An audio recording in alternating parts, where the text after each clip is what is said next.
For years, much of the conversation around crypto has focused on what people can buy, trade, or speculate on. But stablecoins are opening up a very different conversation. They can move money globally, settle transactions around the clock, and potentially give banks, fintech companies, and their customers access to financial services that have traditionally been expensive, slow, or difficult to reach. Today's guest is Melissa Muehlfeld, co-founder and co-CEO of ShredPay. ShredPay is building on-chain financial infrastructure that allows people and financial institutions to move and swap and pay using stablecoins and digital assets with compliance and risk assessment built into the platform. Melissa, welcome to Token for Your Thoughts. Thank you. Nice to see you, Lindsay. Yeah, it's great to have you on today. I'm excited to get into everything that you're doing with ShredPay. But first, it would be great if you could tell us a little bit about your background and what your career looked like before crypto. Sure. Well, thank you for having me. This is great. I'm very excited. So I'm a lawyer by trade. I started off as a securities lawyer and worked as a securities litigation defense lawyer during the first dot-com boom, so late 90s, early 2000s, representing technology companies and their C-suite executives in litigation that was brought against them once they had gone public. And then I moved on and was a regulatory lawyer at Morgan Stanley for a number of years. So I come from a traditional finance background, sort of every aspect of what you would imagine a securities and regulatory lawyer to do, everything from product to litigation to regulation, and everything in between, I guess you would say. I moved into the crypto space in 2022. I began at OKX in May of that year, and I left OKX in May of 2025 as General Counsel. So was in the crypto space at a really exciting time, frankly, a really stressful time. There was a lot happening in 2022, but it was definitely a very good education. And for me, crypto really brought together two things that I believe in and also just enjoy on a professional level. And those things are technology and securities. It brings both of those worlds together. Right. Yeah, absolutely. I know I always enjoy asking people what they did before crypto. I don't think we've had someone in law on the podcast before. So it's interesting to hear your perspective. So what originally put crypto on your radar or interested you about it? Yeah, well, I think a couple things. From a technology perspective, it's always been fascinating to me. I think, the power of the blockchain is just something that's undeniable. But I think at a human level, the power to use crypto to globally unify people and countries not only in a form of payment, but in a form of wealth, really, and the ability for people to have control over their own assets, have an independent asset that you can take with you anywhere in the world with not even a wallet in your pocket, but, a wallet in the cloud is really amazing. And so those are the things that really drew me into crypto. In the United States, you're here. We're very lucky. We have a stable currency. We have, stable capital markets. But in a lot of countries, that's not the case. And so crypto really offered a way for people to hold on to their wealth and be able to transfer it or move it in a more protected, safer way. Yeah, absolutely. And you also had a stint doing interior design. Is that right? I did, yes. I took a break from the law for about 5 years and had done an interior design and interior architecture program at UC Berkeley, sort of as an adult program in the evening while I was practicing law. And so decided to, try something completely new and, make what was a great hobby into a career for a few years. And it was very interesting. It was a really fun change for me because, the law is creative, but not in the same way. But I think it was my first sort of entree into being a business owner. And Right. that is something that stuck with me, even Mm-hmm. though I went back to being a lawyer and obviously, practiced law for a few years after I had closed down that business. Once you have your own business, it is sort of hard Mm-hmm. to go back to being an employee because you're always thinking, how can I do something, on my own? How can I make something different or better than what's out there? Mm-hmm. Yes, absolutely. You get that entrepreneurial bug or just that big picture thinking. And yeah, that must have been really interesting. Did it feel sort of like using an entirely different section of your brain, like on the It did. creative side? Yeah, it did. You know, it, it's definitely a very different use of your brain than Mm-hmm. the legal side. Although what they don't tell you when you go into a more creative profession is you still have to do all of the things that, are sort of the, for lack of a better word, bummer of any profession, right? All the Yes. administrative, operational things, you're Right. doing your taxes, you're doing, your budget and keeping track of your expenses and, all Right. of those things don't go away. So Yes. it's not all, fun and creativity. Uh, Mm-hmm. but yeah, it is a way to exercise a different part of your brain, be in a completely different industry, Mm-hmm. which was also interesting for what I'm doing right now, actually, because Mm-hmm. you're dealing with different trades and different vendors. Many of them are overseas or perhaps have family overseas. And so, it actually was in a little bit of a tangential way applicable to what I'm doing in crypto now. Mm-hmm. Yeah, absolutely.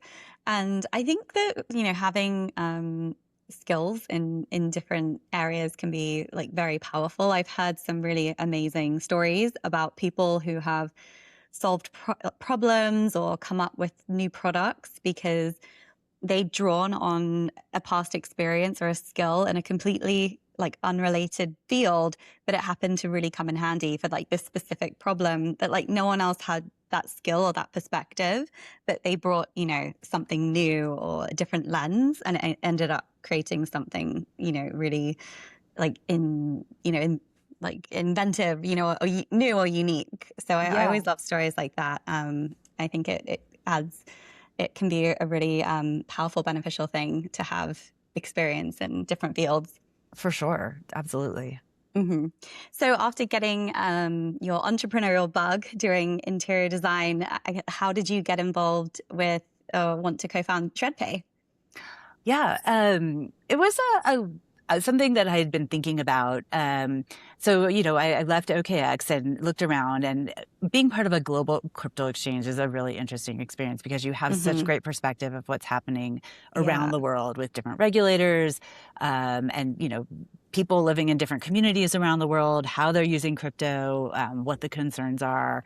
And the thing I was noticing is in the United States, we really just did not have as much adoption of crypto as you would maybe think or hope you would see. And, even to this day, I think only 19% of people are currently participating in crypto, holding some sort of cryptocurrency. And of that, I think only 11% of women are doing it. So even fewer. hmm But so when I thought about, well, what is the issue? And I have two partners, so I definitely can't take credit for the idea on my own. But, hmm we started talking about what is the issue in the United States? Why aren't we seeing adoption here? And what kept coming back to this trust issue. People in the hmm United States who we spoke to, I live in Chicago, my partners live in the Bay Area. So we had sort of a little bit of a different ecosystem to draw from. But time and time again, the message that we were getting is, I don't trust it. Isn't that where scammers go? Isn't that where the dark web lives? I mean, hmm everyday people who maybe have, great traditional finance portfolios or are very experienced investors really couldn't come around to trusting crypto. And so when we looked at what we thought was missing, what we think is missing, and that was really what drove it. We wanted to build something entirely on chain. So people had transparency. They could see their assets. They could watch trades, watch transactions on the blockchain if they want to. But something that felt really simple and easy to use because I'm sure of course, for the average person, even for someone like me who's in crypto, Hmm. going in and opening my own non-custodial wallet and then learning how to bridge assets or, buy on a DEX or move Hmm. into maybe a yield vault. Those are all multi-step things. And if you're not tech savvy and you're already a little bit distrustful of it, you're not gonna actually probably do that yourself. So we wanted to Hmm. build something that was very easy for people to use, but that was fully transparent on chain. And then, I had to put my legal spin on it. So, Uh-huh. and we all did. My co-founder is also a lawyer, and then my third co-founder is on the product and engineering side. And so compliance was really important to us, making Yeah. sure that the product we are offering was Bank Secrecy Act compliance, which means we're screening Hmm. for all of the things that you have to screen for as a bank, right? Yes. Anti-money laundering and know your customer and OFAC screening, sanction screening. So all of those pieces were really important to us as well. But at the end of the day, what we wanted to build was something people could trust. Hmm. Yeah, I think that is a great place to start. I think, unfortunately, that is a lot of people's first impression of crypto can be like that, like what they've heard, or the stories about the hacks or the scams. But as you said, it's so much more than that. So yeah, trust is absolutely makes sense as the place to start. So, what did the earliest version of ShredPay look like, and how are people using it? Yeah. So we have two different verticals. We have a retail app. So as an individual, if you want to download our app, which I hope you do, you can come in and you go through KYC, of course, but you can move US dollars. Those are then used to purchase USDC at this point, the Circle stablecoin, put into a non-custodial wallet. That is your digital wallet. And from there, you can buy, sell crypto. You can move into risk-rated yield vaults, which are DeFi protocols that offer a variable yield. And these are lending protocols. So you're offering your Hmm. assets to that protocol and earning a yield in return, or you can use it to pay. You get a QR code, and not dissimilar from some of the fiat apps that you use to pay. I could scan your QR code, Lindsay, and send you USDC to your ShredPay wallet.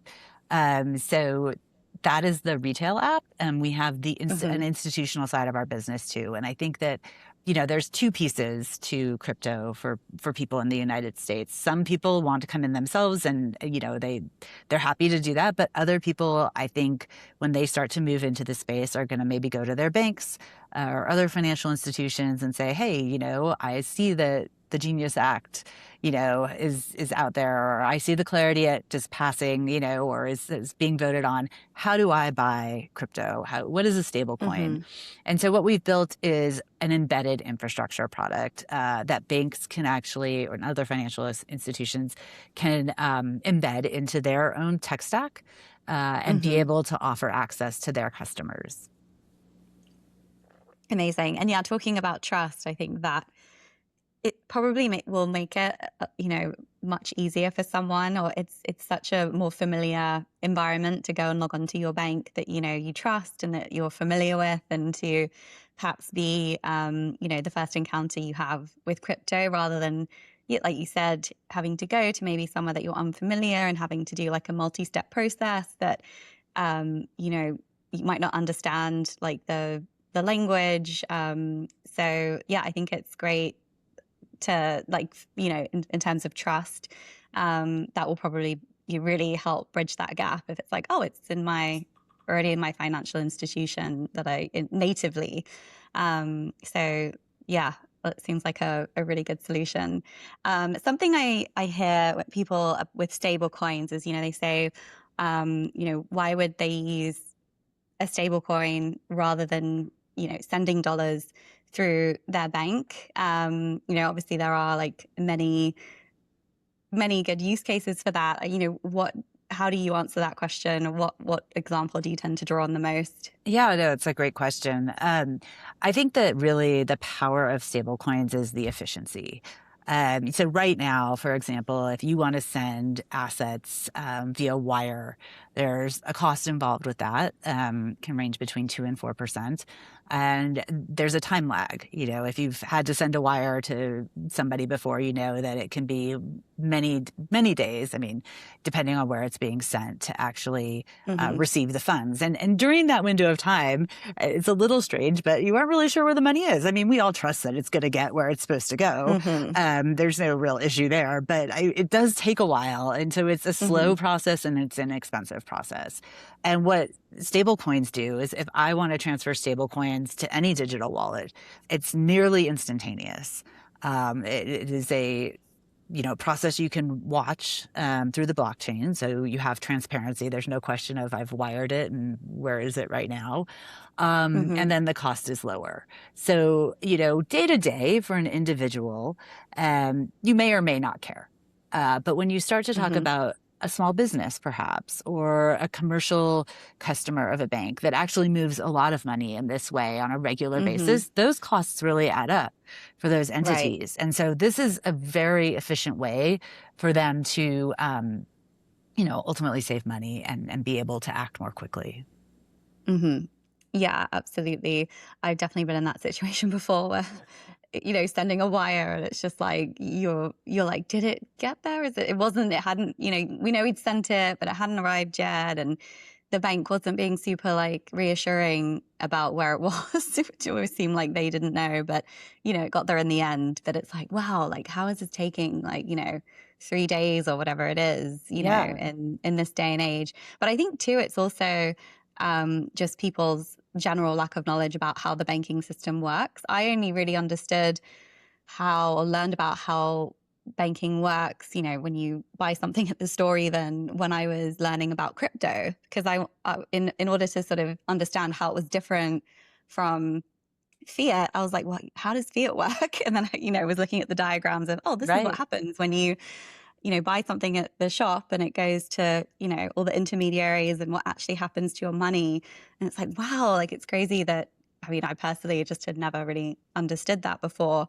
And so that's sometimes, you know that it takes a long time, but you don't know why. And so having that understanding too. But I guess people understand time, 3 days versus instantaneous. That's pretty easy to understand. Even if you don't know all the mechanics behind it. Absolutely. And I think, what's interesting is, especially if it's an overseas wire, people live more globally now. I mean, people are in a country maybe where their family isn't or where their business isn't, right? And they're getting paid. And so we move money, I think, just more frequently than generations past. So this really touches almost everybody in their day-to-day lives. But, also on the business side, everything from small to large businesses. I mean, anecdotally, we were speaking to a restaurant group about the product. And they're based in the United States, but they do have 2 restaurants in the Middle East. And, they were talking to us about how international wire transfers, was taking 10 to 12 days for them to actually get their own money. So it wasn't even, paying a third party. They were literally trying to move their own money from their account overseas to their U.S. account. And so, it really is a real problem. And this is a small business, right? This isn't a, multinational conglomerate. This is a restaurant group with, 10 or 12 restaurants. And so for them, actually, the time cost and that uncertainty, based on their margins and things like that, it was actually very stressful for them to have to wait that long to get their own money.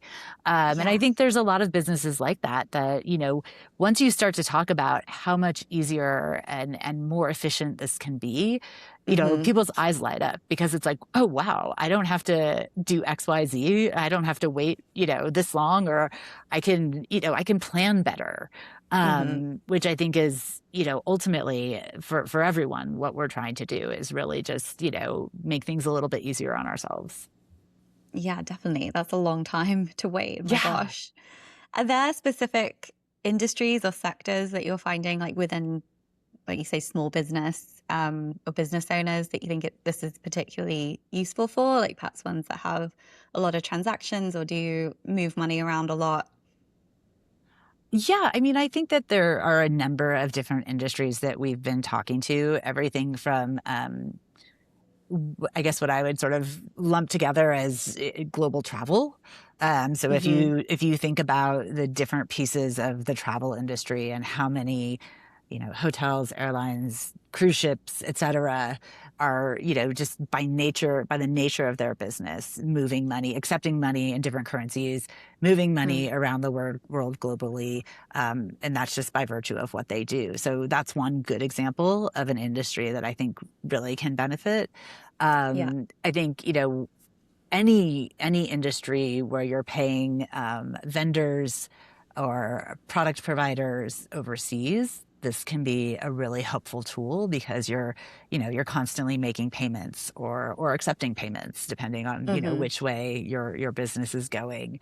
And then there are industries that actually move money as part of their workflow. So different payment industries and things like that that need rails, need stablecoin crypto rails to be able to take advantage of the technology. So, in that sense, what we're really providing is a strategic digital finance orchestration layer to be able to allow people to actually move digital assets as part of their business. Right. Awesome.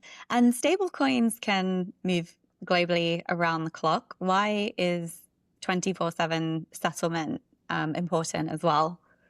I think it just comes back to efficiency for anyone who's running a business. Obviously, I mean, we're all on different time zones, right? So Yeah. if you're in Asia, let's say, and you want to move money and you have to wait almost, a full cycle, a full day, sometimes to even have your assets moved when you're talking about fiat, just based on time zones, not based on anything else. With the blockchain, you don't have to have that lag time. Hmm. Yeah, definitely. And you mentioned ShredPay is non-custodial. Can you just go through what that means for the person using it and Sure. why it's important? Yeah. So, this is a critical part of trust, in our opinion. And what non custodial means is you are holding your assets in your own digital wallet. So, ShredPay is not holding your assets.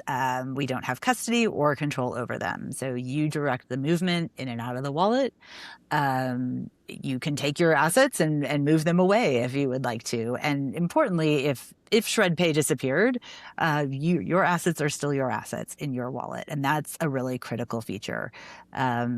People worry about, can you trust crypto? Can you trust the players in the industry? Well, when you have a non-custodial wallet, you don't have to worry about that. Hmm.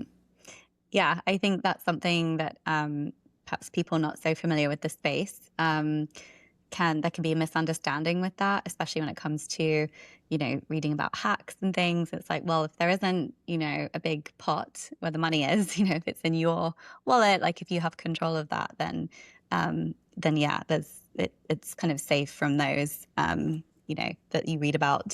So I think that's always an important point. That's right. I mean, so ShredPay doesn't have a wallet that holds all of the Hmm. customer's assets.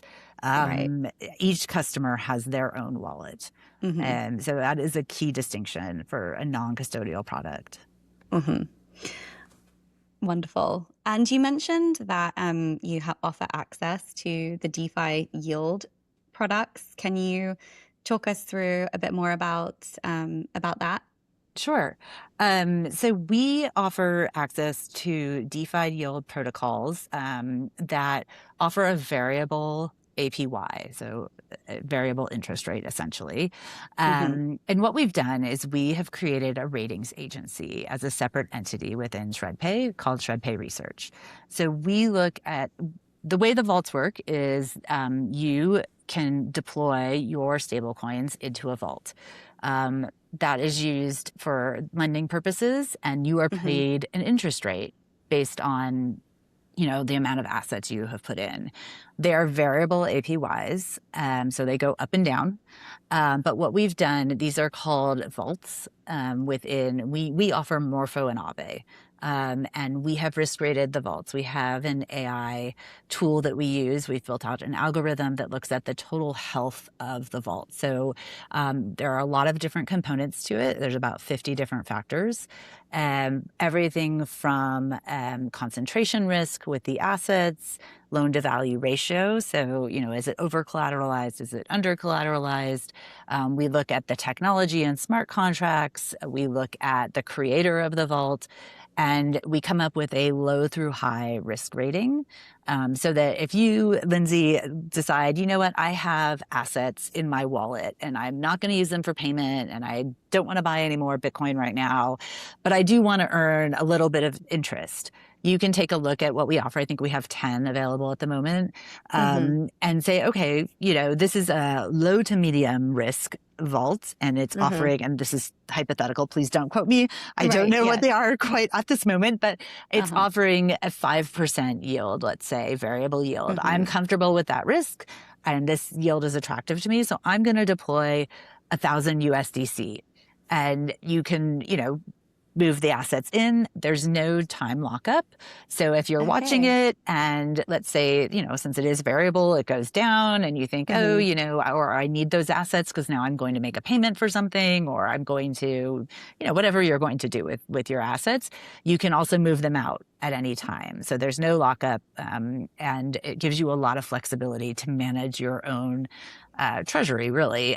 So, as an individual, it's managing your cash. Yeah. But if another example with a partner we're talking to is they have cash on hand because they are going to make a purchase. And it's sitting, they can't really lock it up because they don't know when exactly the purchase will happen, but it's a substantial amount of money. So if they put it into, or some part of it into a protocol, they can earn a little bit of interest while it sits. And they can decide what level of risk they're comfortable with, with the particular assets. So it's a great tool for people, individuals and businesses, to manage their cash really, and not be locked up. Awesome. Yeah, that's great that you can do it without having to commit to a certain time period as well, and you can have that flexibility. Okay, so let's talk about, you mentioned the institutional side, of offering ShredPay as something banks can use as part of their platform. What are, from your conversations, what have banks shared sort of, what they're hearing from customers in regards to sort of what they're wanting from crypto or stable coins? And yeah, can you provide any insight on that? Yeah, the things we're hearing more at the commercial level. So banks with commercial customers who want to know more about payments. How can they take advantage of stablecoins? Especially, as I mentioned before, especially businesses that have overseas subsidiaries or vendors or even employees. They're interested in finding out about the technology and how they can use it to their advantage. So that is really, I think most of the inquiries right now are coming in about stablecoins and how to use them for payments. I think that on an individual level, banks are seeing customers who are coming in to ask about Bitcoin, to ask about ETH. We're not seeing this. This is a little bit of a slow process, I think. You have to remember this is a group of people who don't really trust the space yet. Right. And so, the things that they're asking about are, some of the what I call OG, tokens, and some of the flagship pieces of crypto that we see, but payments and sort of Bitcoin and ETH, Solana, those are the things that we're hearing about. Okay. Yeah, makes sense. Yeah, I was at an event recently and, one of the speakers was just pointing out that when you think about the banking system, it just really hasn't really changed since it was invented. Yes, it went online, which is a big change, but the fundamentals of how it works hasn't changed really in all this time. So it's when you look at it through that lens, it's it's a big ship to steer for sure. And it's funny, if you look at the different transitions that have happened in banking, I actually remember when ATMs were a new thing, right? And they were versatile machines. And I can remember there was a population of people who were like, why would I ever do that? Why would I ever Oh, really? use an ATM? Because I can just go into the bank to get my money. And, now, Yeah. of course, relatively quickly it caught on and people were like, why would I ever go into the bank when I can just use the ATM? And the same was true with Yes. online banking. I mean, it is a relatively new thing and people didn't trust it at first. I mean, I think there was some concern of like, well, how do I really know, my assets are there? Or, they didn't have comfort with the technology. And I think this is not different from that, where, there is slow adoption.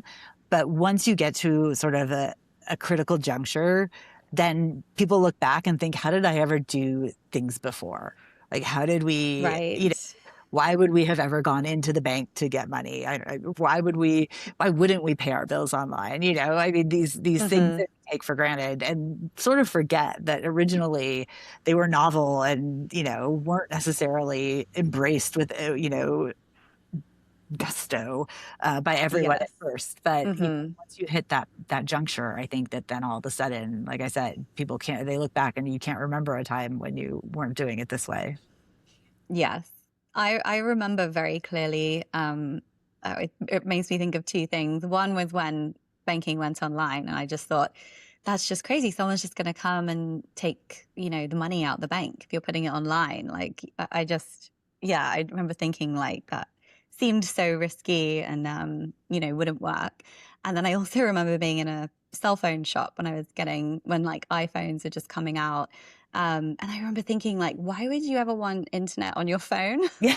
I remember thinking that, like, why? Like, that sounds so bizarre. Now it's like, oh my gosh, like, what would we do without our Absolutely. phones and like, access to everything? And it's funny, I don't know why, but I do remember having that thought of like, it's just when it first was coming out, like, why would you need that? Yeah, no, for sure. I mean, So, I even remember that with yeah. texting, thinking like, why would you text? You could just call. But now, Yeah. people text everything. Oh, It's yeah. the reverse is true, right? Why would you call if Yes, you could just send a quick text? So I know. yeah, I Yeah. think it's going to be, I really think the next 12 to 18 months are going to be very exciting in this space. I think we're going to reach that critical point, and things are going to move quickly when that happens. Yeah, absolutely. And so with, talking about what a bank might offer to its customers, is it very much like you're sort of customizing something for each bank based on like what it needs, or do you have sort of specific products that they choose from that they can implement? You mentioned like a merchant, something for merchants. Yeah, for sure. That's a great Hmm. question. So we have a core product suite, which is really what I mentioned. So it's the conversion to USDC and then the Hmm. ability to buy, sell crypto, to deploy into yield protocols, and then also the payments piece.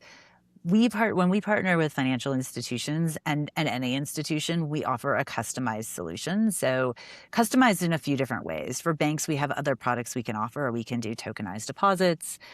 We can do crypto collateralized lending that's bespoke for a particular institution. We can work with them to create their own vaults. So that piece of it is very customizable for financial Hmm. institutions and very modular. So, some of the banks we talk to really want like the basic.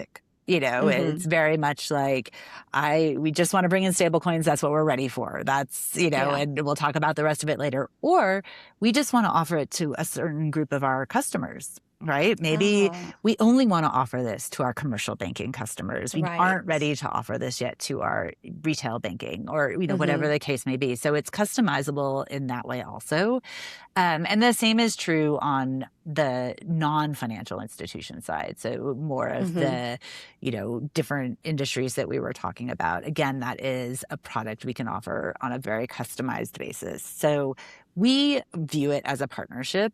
Hmm. We want to be able to build something that's not, starting from scratch. That's the benefit of Yeah. working with us is we have a Yes. baseline, but a product Hmm. that's very customizable, so that each individual company can put their own spin on it, and it's their Mm-hmm. brand. It's not us. ShredPay, we're infrastructure. We're in the background. We're Yeah. technology. We aren't front and center as far as branding goes. This is, if you're XYZ bank, this is XYZ product. It's part of your tech. It's part of your dashboard. We just make it easy for you to offer it. Nice. Yeah, and that's awesome that it can be customizable to, that institution's needs based on what they're comfortable with or based on what their specific kind of customer base is looking for at that time. So you mentioned, you really built ShredPay with compliance, like as the foundation. Can you talk us through like sort of what that means to build a crypto platform with compliance in mind from the start rather than adding it later? Yeah, absolutely. And this was really important to us. I mean, it really uh, fundamentally was a key part of the product from day one. And what that means for us is we want to make sure every customer has been screened. We don't want nefarious players to come onto the platform. This is Mm-hmm. not a place, where somebody would go to engage in any sort of activity that's, criminal or prohibited or Mm-hmm. anything else. So we, in the same way you would at a financial institution, you come in and you go through KYC, you go through KYB if you're an institution. We know our customers. That is very Mm-hmm. important. And then, we screen every transaction in or out of a wallet. So if somebody tries to move assets to an OFAC sanctioned country or an OFAC sanctioned individual, they're not able to do that. We also screen for high risk activity. Mm-hmm. And we use that information to be able to offer it to the banks, because every financial institution has a slightly different scale of risk tolerance, and Okay. some may feel like, there's these 10 prohibited activities, and we actually would want to Mm-hmm. block this. We would not want those Mm-hmm. transactions to be permitted. And then there might be a slightly different list for another institution. So that piece is Okay. customizable. But it Oh, was very interesting. important to us that we can offer that to our partners because, Mm-hmm. a bank is a highly regulated entity. There's no way Mm-hmm. that you can offer something that's not compliant. It's just not possible. So, Mm-hmm. for us, we wanted to be able to combine the non-custodial nature of the wallet, but also be able to offer that comfort to the financial institution that you're not going to Mm-hmm. have, somebody on the other side of a transaction that's going to put you in a really bad situation. Mm-hmm. Exactly. And does the transparency of a blockchain make compliance easier in some ways, or What's is it a interesting similar is, process? so we work with a partner to do our transaction monitoring and our screening. And I Mm-hmm. think that, yes, I think that's right. I think, it's more traceable in a lot of ways. Um, it is a very automated process to actually screen Mm-hmm. wallets. So I think in some ways it is easier, but there's still a human element to it. If you Mm-hmm. do find out that potentially there's a transaction is at issue, there's still a human element of screening and making a determination. Mm-hmm. Okay, got it.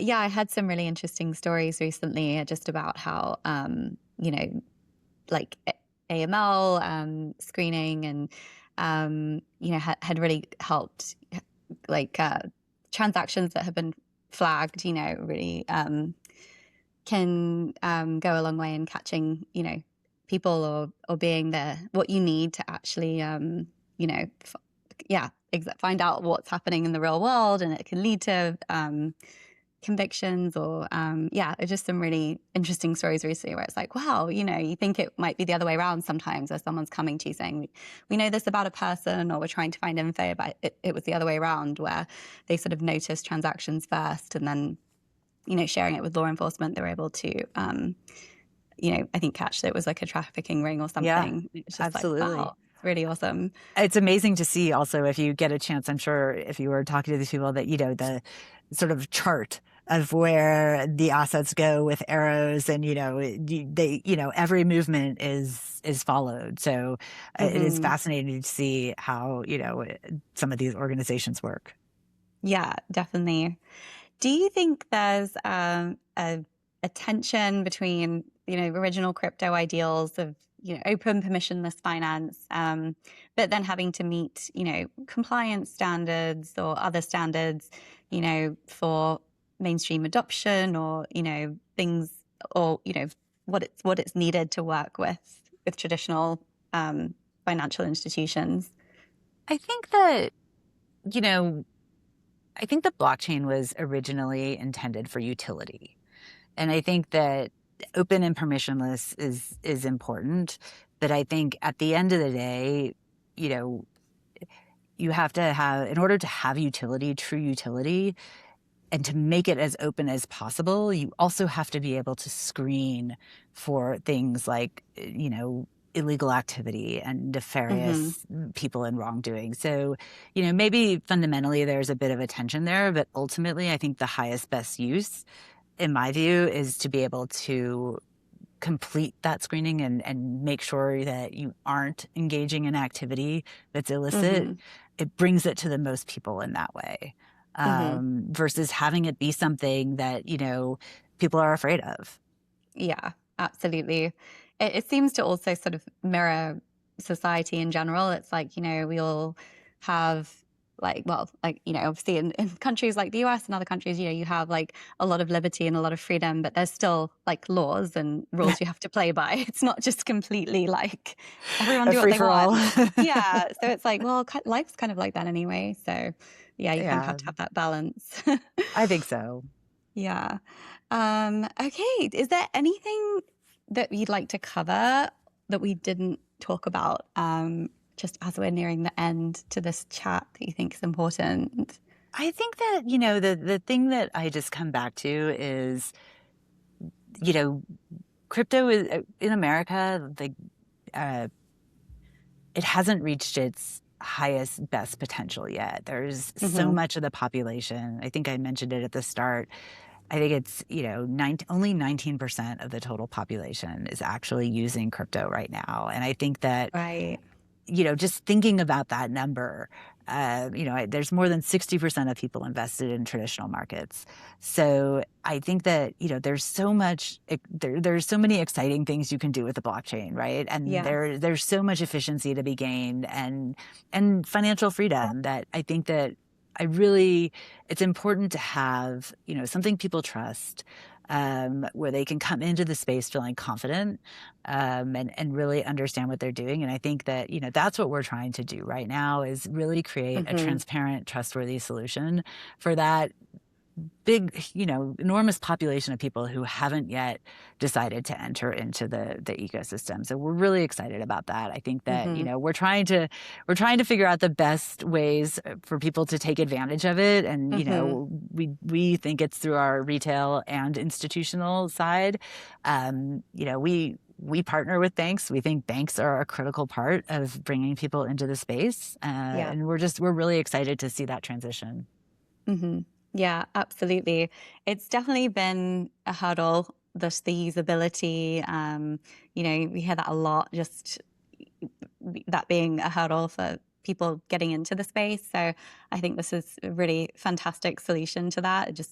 It's a really easy kind of way to help build that trust, and having just a platform people are familiar with or that's easy to use. That's also compliant. So yeah, it'll be best of luck with everything that you're building. And yeah, is there anything that you're kind of looking forward to, particularly this year, or working towards? Well, I mean, by the time this airs, we're really hoping the Clarity Act will have passed. Yes. So that's what we're really looking forward to. We have some exciting stuff in our pipeline that, I obviously is a little bit confidential, but, keep an eye on us on LinkedIn, and we'll hopefully have some really exciting announcements in the next several weeks. Awesome. But yeah, we're very excited. I think, the back half of this year and, moving forward are going to be very exciting here. Okay, watch the space then. And where can people go to find out more about ShredPay or connect with you? Absolutely. So we're on LinkedIn, just ShredPay. We're easy to find. You can come to our website, shredpay.com, and you can download our app on the Apple Store and Google. Okay, nice. Well, thank you so much for coming on the show, Melissa. It's been really great getting to know you and hearing about your journey into ShredPay and everything that you're building with it. Yeah, it's been a really great conversation, and Yeah. yeah, we'll definitely watch the space to see what's next. Thanks for having me, Lindsay. This is great. I'm excited to hear the podcast, and yeah, please check us out. That'd be great. Yeah, definitely. Okay, that's it for today's episode of Token for Your Thoughts. If you enjoyed the conversation, be sure to subscribe and follow the podcast for more insights from people shaping the future of crypto and Web3. We'll see you on the next episode.